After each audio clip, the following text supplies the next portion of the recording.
I see in you. Think about it. Be open to it. God may be calling you to that.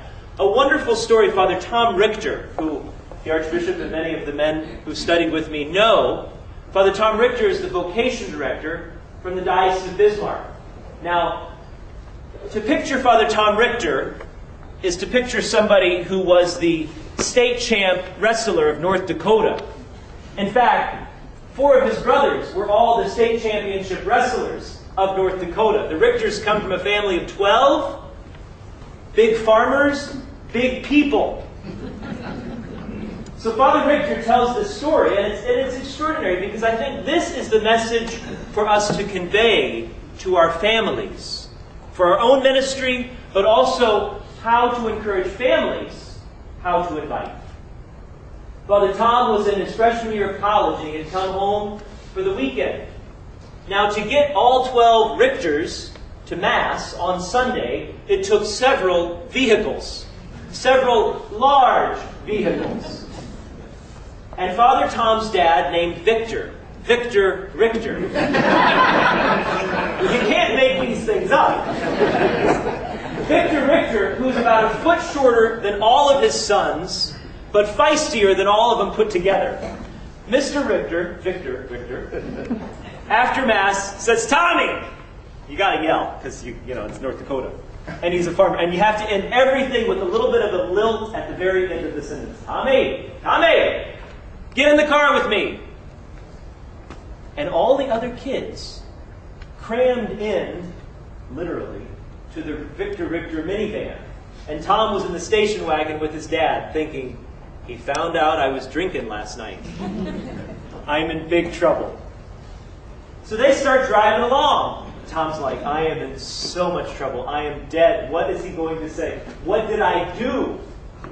As they're driving along, he says his dad, classic male, is beating around the bush, talking about other people's corn and this guy's grain, and look at those skinny cows, because nobody's farm is as good as their farm. He says all of a sudden they're about a mile away from the house.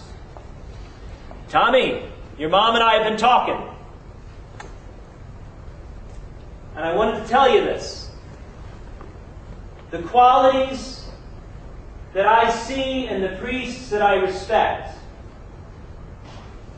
I see in you. Think about it. Pray about it. That's it. They kept driving. But for a father to speak to the heart of his son and to say, I see in you the qualities, Tommy, of great good, of charity, of service, of love, of faith. Those are the qualities I see in priests. Tommy, I see them in you. That's our mission of invitation. I see in you. And so when we see a young person in our parish who is like Johnny Volunteer, Mary Adoration, the one who's like always in the leadership, helping out, a part of it, they may not be called. They may be called to lay ministry, which would be a great gift to the church. But they also might be called to priesthood or religious life. And if we never ask, if we never invite, who will? So our job in the church is to elicit within them what may already be there. And at the bare minimum, I hope they will take it as a great compliment.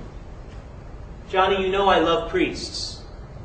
And I see in you the qualities that I see in good priests. Mary, you are a beautiful woman. And I see in you the qualities that would make a great religious sister. What a gift to be able to extend that invitation. The place of discernment, and this is the other thing, once we invite, and once we begin to talk to young people about vocation, once we have a vocations culture in the archdiocese, in our parishes, they will continue. They will produce themselves. You get one picture of a seminarian on the wall in the vestibule, It's all of a sudden not something foreign.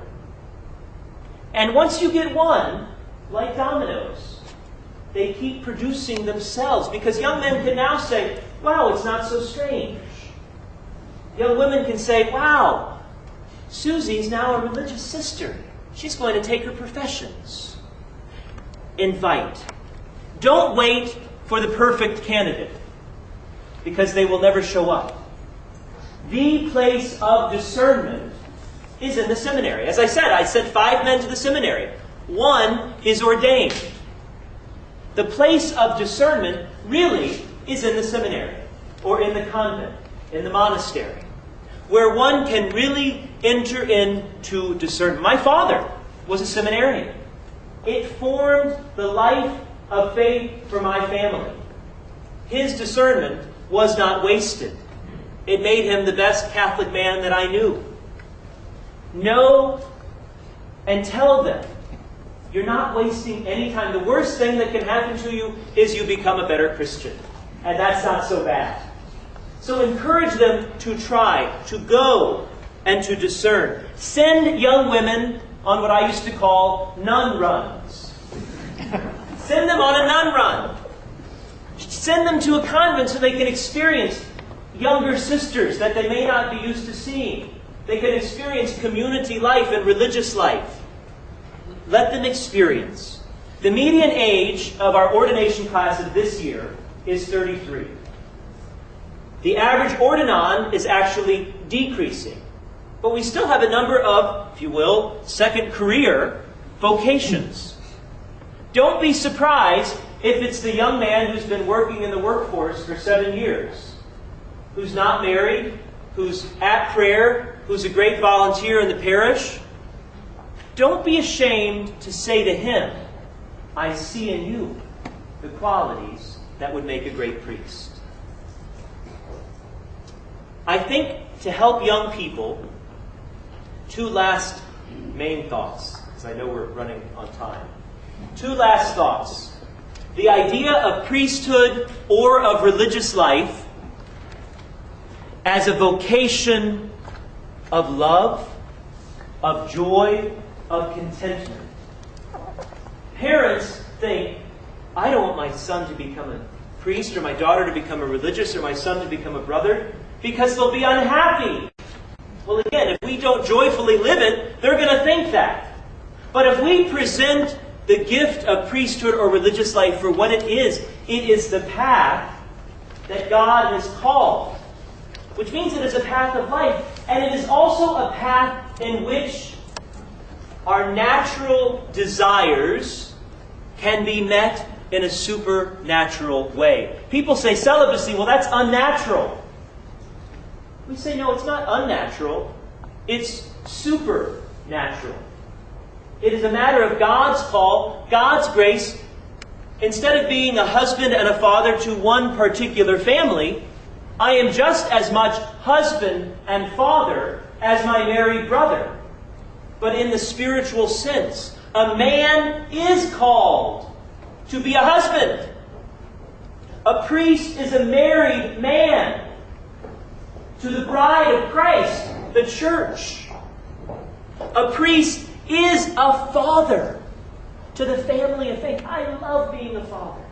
What a privileged position the Lord has put our priests in, to be a part of every family, to be told intimate things that nobody would ever tell to any other man on the face of the earth. That's why we have the capacity to do such good, or a small percentage that has done grave harm.